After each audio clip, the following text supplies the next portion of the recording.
প্রতিদিনের মতো সেদিনও পরিবারের জন্য হাসি মুখে বের হয়েছিলেন জীবিকার সন্ধানে, কিন্তু সেই হাসি আর ফিরে আসেনি ঘরে। বিকেলের শেষে পরিবারের কোলে ফিরেছে তার নিথর দেহ। মাত্র কয়েক ঘন্টা আগেও স্ত্রী, 4 কন্যা, শিশু, বৃদ্ধ মা কেউই জানতেন না পলাশের জীবনের শেষ সকালটা কাটবে পান্তা ভাতে। সকালে শিশুদের হাসি মুখ দেখেই বের হয়েছিলেন তিনি, কিন্তু ফিরে এলেন লাশ হয়ে। এটা কারেন্টের তার ফেলানো ছিল, সেই তারে বাজিয়ে আমার বাবার মৃত্যু। আমি এর বিচার চাই। আমার বাবা কত কষ্ট করেছে, ওই তারটা যদি না থাকতো আজ আমার বাবার মৃত্যু হতো না। স্থানীয়রা জানান, খালের ধারে পড়ে থাকা বৈদ্যুতিক তারেই মৃত্যু হয়েছে ওই পরিশ্রমী কাঁকড়া শিকারী পলাশের। ওই এলাকায় দীর্ঘদিন ধরে বৈদ্যুতিক তার পড়ে থাকলেও পল্লী বিদ্যুৎ কর্তৃপক্ষ তা অপসারণ করেনি। এই ছেলে মারা গেল বিদ্যুৎ অফিসের অবহেলায়। এই একমাত্র এই ছেলে, এই পরিবার, 4টা মেয়ে, মা বাবা আছে, এখন খাওয়াবে পড়াবে কে, এর দায়িত্ব নেবে কে? কারেন্টওয়ালারা এই তার ফালাই থইছে, ওনাকে অনেক ফির কমপ্লেন দেওয়া হয়েছে, ওনারা কোনো অ্যালাউ করে না, গ্রাহ্য করে না। এলাকাবাসীর দাবি, এর আগেও একই স্থানে বিদ্যুৎ সংযুক্ত তারের স্পর্শে আহত হয়েছে গবাদি পশু ও কয়েকজন গ্রামবাসী, কিন্তু তবুও নেওয়া হয়নি কোনো পদক্ষেপ। আর সেই অবহেলার বলি হয়েছেন 4 কন্যার জনক পলাশ ভৌমিক। এই সম্পূর্ণ দোষ আমি এই কারেন্ট অফিসের যে যারা মানুষ আছে তাদেরকেই আমি দিতে চাই, কারণ তারা যদি এই দিকে ভালো কেয়ার করতো তাইলে আর আমার বাবার আজ মৃত্যু হতো না। ছোট ভাই ওখানে কাঁকড়া ধরতে গেছে, এই জঙ্গলের ভিতরে তার ছিল পড়িয়া। আমার ছোট ভাই তো জানতো না যে আমার ভাই আজকে ওখানে মারা যাবে, কিন্তু আমার ছোট ভাই আজকে এই সাইডটা মেয়ে রেখে আজকে আমার ছোট ভাই চলে গেছে।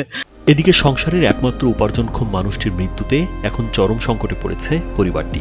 অনিশ্চয়তায় দিন কাটছে বিধবা স্ত্রী ও বৃদ্ধা মায়ের। এই সংসার চালাইতে মাছ কাঁকড়া ধরিয়া, কিন্তু আমার এই কামাই লোকই নাই। আমার এখন এই মাইয়ে সাইডে কেটা দেখবে, কেটা খাওয়াইবে পড়াইবে, এরকম যেন হইবে এত বুঝি নাই। কিন্তু এই খালি এই বিদ্যুৎ লাগো কারণে আমার এই অবস্থা, আমার মেয়েদের এই অবস্থা। মারা গেছে, এখন এই ছেলের বউ মেয়ে থুয়ে গেছে 4টা, এখন যে কি খাবে কি করবে এই আর কোনো উপায় নাই। স্থানীয় শাখা অফিস কর্তৃপক্ষের দায়িত্ব অবহেলার কথা স্বীকার করে পল্লী বিদ্যুৎ কলাপাড়া জোন অফিসের ডিজিএম জয়প্রকাশ নন্দী জানান, পলাশের মৃত্যু পড়ে থাকা বৈদ্যুতিক তারের স্পর্শে হলেও মৃত্যুর ভিন্ন কারণ থাকতে পারে। ইনসিডেন্টলি ঘটনা ঘটে গেছে, যিনি মারা গেছেন তা উনি ওই এলাকার না, তো আর কেউ ইচ্ছা করে এটা করেনি, তাই না? এটা ইচ্ছা করে কি কেউ করছে? এটা আমি কনসার্ন অফিসেও জিজ্ঞাসা করছি, ও যেটা বললো আমাকে যে স্যার আমাকে 2-3 দিন আগে জানাইছে, সাথে সাথে স্যার আমি এটাই উদ্যোগ নিচ্ছি, উদ্যোগ নিয়ে ঠিকাদারের সাথে কথা বলছি, ঠিকাদার কাজ করে দিবে। 3 দিন আগে জানাইছে তখন আমরা উদ্যোগ নিচ্ছি। এখন এর মধ্যে বাইরে স্টেম ঘটনা ঘটে গেছে। যদি বলেন যে গাফিলতি ছিল, তাহলে গাফিলতি ছিল। এ বিষয়ে কলাপাড়া থানার ভারপ্রাপ্ত কর্মকর্তা জুয়েল ইসলাম জানান, প্রাথমিকভাবে ধারণা করা হচ্ছে বিদ্যুৎ স্পর্শে মৃত্যু হয়েছে, তবে ময়নাতদন্তের রিপোর্টে সঠিক কারণ জানা যাবে। কিভাবে মারা গেছে এটা পুরোপুরি ময়নাতদন্ত রিপোর্ট পাইলে বোঝা যাবে হয়তো, কিন্তু বাইরে বাহ্যিক সিমটমে কোনো কিছু বোঝার উপায় নেই। দায়ভারটা কার এখন মনে করতেছেন আপনি বলেন? এখন ধরেন এরকম লাইন তো সারা উপজেলাতে ছড়াইছিটে আছে না, সারা বাংলাদেশে আছে।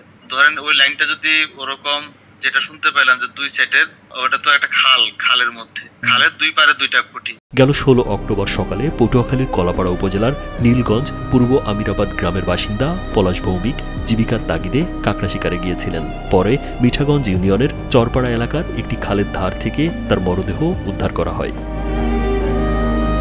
রাজীব বিশ্বাস, কালবেলা।